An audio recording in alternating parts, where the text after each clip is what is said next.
আপনারা দেখতে পাচ্ছেন তিনটা সার্কিট ব্রেকার। এর মধ্যে ডান পাশে যে দুইটা ব্রেকার আছে এগুলো হচ্ছে বিশ্ববিখ্যাত টমজেনের ওয়াইফাই সার্কিট ব্রেকার। এই সার্কিট ব্রেকার থেকে একই সাথে ভোল্টেজ, কারেন্ট, এই মুহূর্তে কত ওয়াট ব্যবহার করছেন, প্রতি ঘন্টায় কত ওয়াট ব্যবহার করছেন, প্রতিদিন প্রতি মাসে কত ওয়াট ব্যবহার করছেন, সবকিছু দেখতে পারবেন। এই দুইটা সার্কিট ব্রেকার ওয়াইফাই এর সাথে কানেক্ট করে অ্যাপস এর মাধ্যমে বিশ্বের যে কোনো প্রান্ত থেকে কন্ট্রোল করা যাবে। 63 অ্যাম্পিয়ার রেটিং হলেও আপনি চাইলে এটাকে 5 অ্যাম্পিয়ার, 10 অ্যাম্পিয়ার, ইভেন আপনি 1 অ্যাম্পিয়ারও সেট করে দিতে পারবেন। মানে আপনি যদি 5 অ্যাম্পিয়ার সেট করে দেন তাহলে 6 অ্যাম্পিয়ার হলেই সেটা ট্রিপ করে যাবে। আবার ভোল্টেজও আপনি এইভাবে সেট করে দিতে পারেন, মানে আপনার ভোল্টেজ যদি ওভার হয়ে যায় তাহলে ট্রিপ করে যাবে। ঠিক একইভাবে আপনি লো ভোল্টেজও সেট করে দিতে পারবেন। এতে আপনার ঘরে অ্যাপ্লায়েন্স থাকবে, সবকিছু নিরাপদ।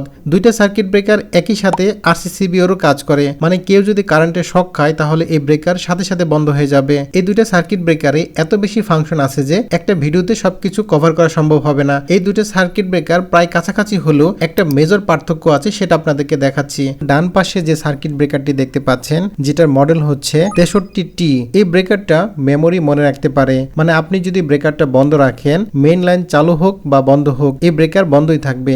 কিন্তু বাম পাশে মানে মাঝখানে যে সার্কিট ব্রেকারটি আছে এটা মেমোরি মনে রাখতে পারে না। মানে আপনি যদি ব্রেকারটা বন্ধ রাখেন আর এই সময় যদি মেইন লাইন বা গ্রিড লাইন চলে যায়, অর্থাৎ লোডশেডিং শুরু হয়, এরপর যখন লাইনটা চালু হয়ে যাবে তখন এই ব্রেকারটাও সাথে সাথে চালু হয়ে যাবে। আপনি যে ব্রেকারটা বন্ধ রেখেছিলেন সে এটা মনে রাখতে পারে না। আপনাদেরকে এই বিষয়টা প্র্যাকটিক্যাল করে দেখাচ্ছি। মাঝখানে যে ব্রেকারটা আছে এটার সাথে আমি একটি লাইট সংযুক্ত করে রেখেছি। সার্কিট ব্রেকারটি এখন চালু আছে, আমার লাইটটাও জ্বলছে। এবার আমি এই ব্রেকারটা বন্ধ করে দিলাম।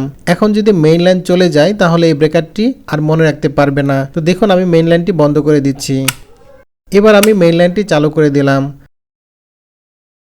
সার্কিট ব্রেকারটি অটোমেটিক আবার চালু হয়ে গেল।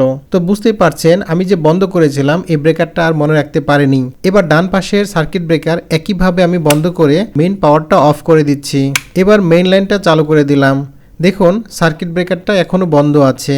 এইখানে যে অফ লেখা আছে দেখতে পাচ্ছেন, তার মানে এই ব্রেকারটি মনে রাখতে পেরেছে যে আমি সার্কিট ব্রেকারটি বন্ধ করে রেখেছিলাম। আপনার বিদ্যুৎ বন্ধ হোক, চালু হোক, লোডশেডিং হোক, যাই হোক, এই ব্রেকার বন্ধই থাকবে।